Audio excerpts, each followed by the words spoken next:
Hello everyone, स्वागत है आपका एक बार फिर से निमिज नॉलेज पॉइंट पर। तो आज हम लोग जनरल स्टडी एमसीक्यू का सेट 44 करने जा रहे हैं। किसी भी कॉम्पिटिटिव एग्जाम की अगर आप तैयारी कर रहे हैं तो ये क्वेश्चन आंसर आप लोगों के लिए बहुत इंपॉर्टेंट है, इनको आप जरूर देख के जाइए। एचपी टेट की जो तैयारी कर रहे हैं उन लोगों के लिए भी ये वीडियो बहुत ज्यादा इंपॉर्टेंट है, आपने भी ये वीडियो जरूर देख के जानी है। इससे पहले 43 सेट में करवा चुकी हूँ, सभी क्वेश्चन इंपॉर्टेंट हैं, आप लोग उनको जरूर देख कर जाइए। प्लेलिस्ट बनी हुई है मेरे चैनल पर, आप वहाँ उसको विजिट कर सकते हैं। स्टार्ट करते हैं। चैनल पर नए हैं, चैनल को सब्सक्राइब करना है, वीडियो को लाइक करना है, अपने फ्रेंड्स के साथ जो है वो शेयर करना है। फर्स्ट क्वेश्चन है, कलिंग युद्ध का विवरण हमें ज्ञात होता है। कलिंग जो युद्ध हुआ था उसका विवरण हमें कहाँ से पता चलता है? क्या 13वें शिलालेख द्वारा, ह्वेनसांग के विवरण द्वारा, रुमिनदेई के स्तंभ लेख के द्वारा, या प्रथम लघु शिलालेख के द्वारा?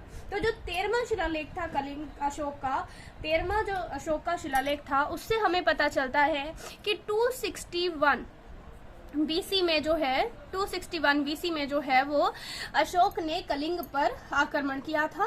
कलिंग की राजधानी क्या थी? तोसली। कलिंग की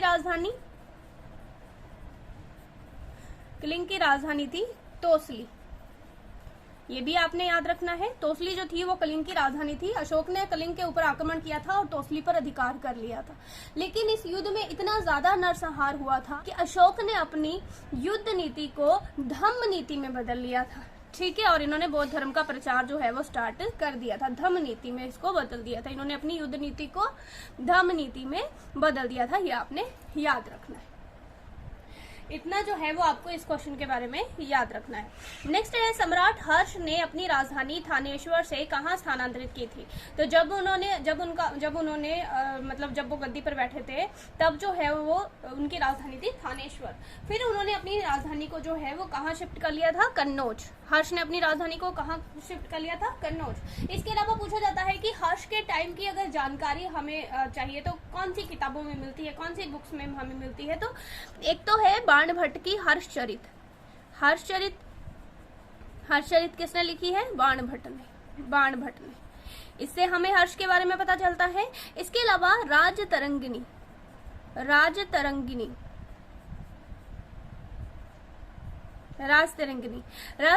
जो है ये पुस्तक किसकी है? कल्हण की। राजतरंगिनी जो है ये पुस्तक किसकी है? ये है कल्हण की। तो कल्हण की जो राजतरंगिनी है इसमें भी हमें हर्ष के बारे में पता चलता है, हर्ष के टाइम के बारे में पता चलता है। ठीक है, तो ये आपने याद रखना है। इसके अलावा क्या याद रख सकते हैं हम कि हर्ष के टाइम पे एक चीनी यात्री भारत आया था जिसका क्या नाम था? ह्वेनसांग।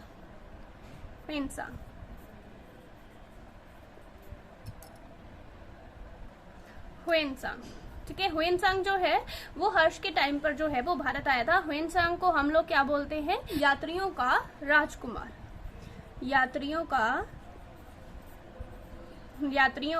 राजकुमार।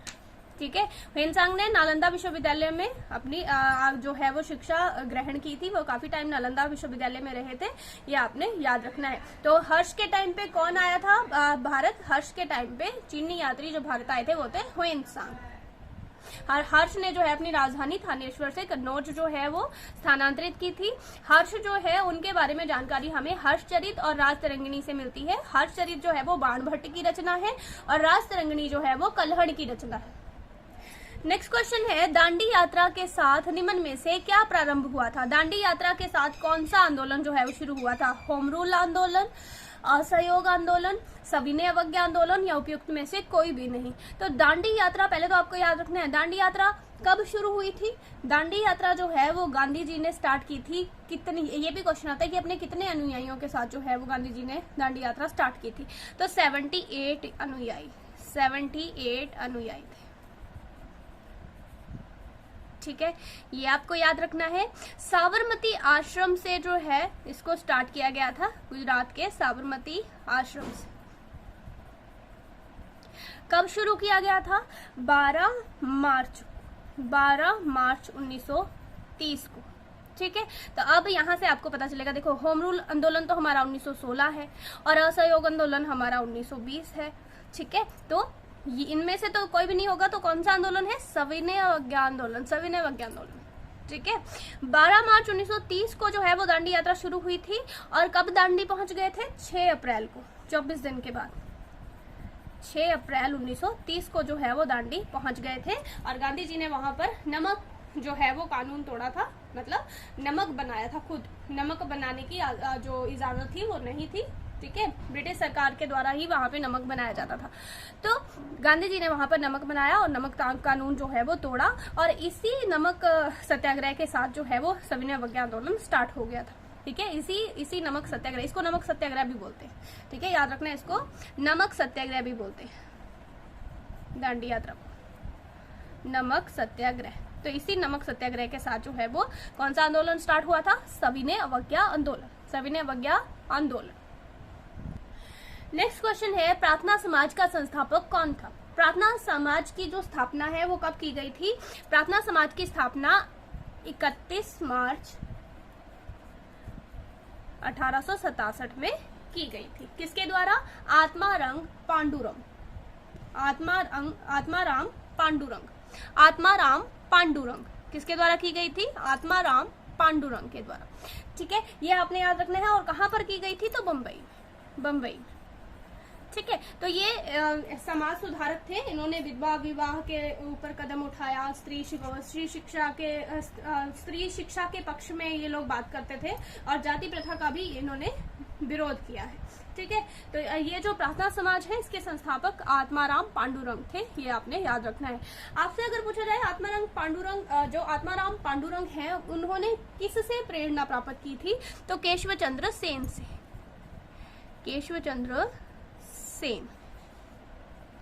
केशवचंद्र सेन से प्रेरणा पाकर जो है इन्होंने प्रार्थना समाज की स्थापना की थी मुंबई में 31 मार्च 1867। नेक्स्ट है, निम्न में से कौन सी फसल भारत में रबी की प्रमुख अनाज फसल है?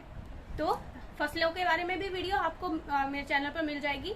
इस वीडियो के एंड में जो है वो मैं स्क्रीन पे इस वीडियो का लिंक आपको दे दूंगी, वहां से आपने इसको कर लेना है, ठीक है। जैसे वीडियो खत्म होगी वहां पे आपको वो वीडियो मिल जाएगी जिसमें मैंने आपको रबी की फसलें कब बीजी जाती हैं, कब काटी जाती हैं और कौन कौन सी फसलें हैं, और खरीफ की फसलें और जायद की फसलें और नकदी फसलें सब उसमें मैंने आपको करवाया हुआ है, तो वो वीडियो आपने जरूर देखकर जानी है, ठीक है। तो निम्न में से कौन सी फसल भारत में रबी की प्रमुख फसल है? धान, मक्का, गेहूं या उपयुक्त में से कोई भी नहीं, तो वो है गेहूं। रबी की फसल है गेहूं, ठीक है। तो वो वीडियो आपने जरूर देखनी है, मैं आपको डिस्क्रिप्शन में भी उसका लिंक डाल दूंगी और एंड में, वीडियो के एंड में भी आपको वो मिल जाएगी। नेक्स्ट है, महाराष्ट्र एक कर्नाटक में पश्चिमी घाट कहलाता है। महाराष्ट्र एवं कर्नाटक में पश्चिमी घाट किस नाम से कहलाता है? ठीक है, देखिए ये सारा हमारा पश्चिमी घाट का एरिया है, ठीक है, ये सारा हमारा पश्चिमी घाट है, ठीक है। तो ये पश्चिमी घाट में अगर आपसे पूछा जाए कि महाराष्ट्र से लेके कर्नाटका तक के पोर्शन को हम क्या बोलते हैं, महाराष्ट्र से लेके कर्नाटका तक के भाग को हम क्या बोलते हैं, तो महाराष्ट्र से लेके कर्नाटका तक पश्चिमी घाट को सह्याद्री बोला जाता है, सह्याद्री याद रखना है, ठीक है। महाराष्ट्र से लेके कर्नाटका तक जो पश्चिमी घाट है इसको हम क्या बोलते हैं? सह्याद्री। आज के लिए आपका क्वेश्चन क्या है? आपने मुझे बताना है सह्याद्री जो है इसकी सबसे ऊंची चोटी कौन सी? सह्याद्री की सबसे ऊंची चोटी कौन सी है? ये आज का आपका क्वेश्चन है, इसका आंसर आपने मुझे देना है। नेक्स्ट क्वेश्चन है, पृथ्वी एक घंटे में कितना देशांतर घूम लेती है? पृथ्वी एक घंटे में कितना देशांतर घूमती है? 15 देशांतर, ठीक है। और अगर आपसे पूछा जाए कि एक देशांतर से दूसरे देशांतर तक पहुंचने में पृथ्वी को कितना समय लगता है? एक देशांतर से दूसरे देशांतर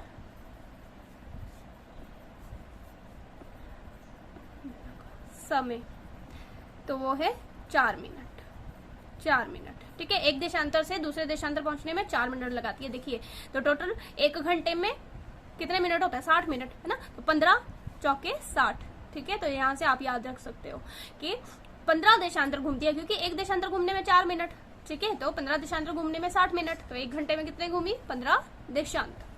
नेक्स्ट है, 10,000 द्वारों की घाटी पाई जाती है कहाँ पे? अलास्का में। 10,000 द्वारों की घाटी कहाँ पाई जाती है? अलास्का में। नेक्स्ट है, संविधान के किस संशोधन ने लोकसभा के सदस्यों की संख्या 525 से बढ़ाकर 545 कर दी? ठीक है, तो पहले 525 थी मिनिमम, अब 545 कर दी। तो कौन सी है? कौन सा वाला संविधान संशोधन था? 31वां संविधान संशोधन था, ये भी आपको याद रखना है। 31वें संविधान संशोधन के द्वारा लोकसभा के सदस्यों की संख्या 525 से बढ़ाकर 545 कर दी थी। उसके बाद है कि सभा का अध्यक्ष उसका सदस्य नहीं होता है। राज्यसभा, लोकसभा, विधानसभा, कौन सा अध्यक्ष है जो उसका सदस्य नहीं होता है? तो आपने याद रखना है राज्यसभा। राज्यसभा का जो अध्यक्ष है वो राज्यसभा का सदस्य नहीं होता। क्यों? क्योंकि राज्यसभा के अध्यक्ष कौन होते हैं? राज्यसभा के सभापति कौन होते हैं? उपराष्ट्रपति। कौन होते हैं? उपराष्ट्रपति। याद रखना है, राज्यसभा के जो सभापति होते हैं, जो अध्यक्ष होते हैं, वो उपराष्ट्रपति होते हैं। और उपराष्ट्रपति राज्यसभा के लिए तो नहीं चुने जाते हैं ना, तो वो राज्यसभा के सदस्य नहीं होते हैं, वो उपराष्ट्रपति है। उपराष्ट्रपति के रूप में उनको कोई सैलरी नहीं दी जाती है। उपराष्ट्रपति को जो भी सैलरी दी जाती है वो राज्यसभा का अध्यक्ष होने के लिए दी जाती है, ये भी आपने याद रखना है। उपराष्ट्रपति के लिए कोई सैलरी नहीं है, जो भी इनको सैलरी मिलती है उपराष्ट्रपति को, वो राज्यसभा का अध्यक्ष होने के लिए मिलती है। तो याद रखना है कि राज्यसभा के जो अध्यक्ष होते हैं वो राज्यसभा के सदस्य नहीं होते, ठीक है। और ये भी आपको पता होना चाहिए कि राज्यसभा का सभापति होता कौन है? तो राज्यसभा का सभापति उपराष्ट्रपति होता है, ठीक है। जबकि लोकसभा के जो अध्यक्ष होते हैं ना, वो लोकसभा के चुने गए सदस्यों में से ही चुने जाते हैं। तो ये आपने याद रखना है, ठीक है। तो ये थे आज के क्वेश्चन। अगर आपको वीडियो अच्छी लगी है प्लीज वीडियो को लाइक करना है, शेयर करना है, और चैनल पर नए हैं चैनल को सब्सक्राइब जरूर करना है। मिलते हैं नई वीडियो के साथ। Thank you.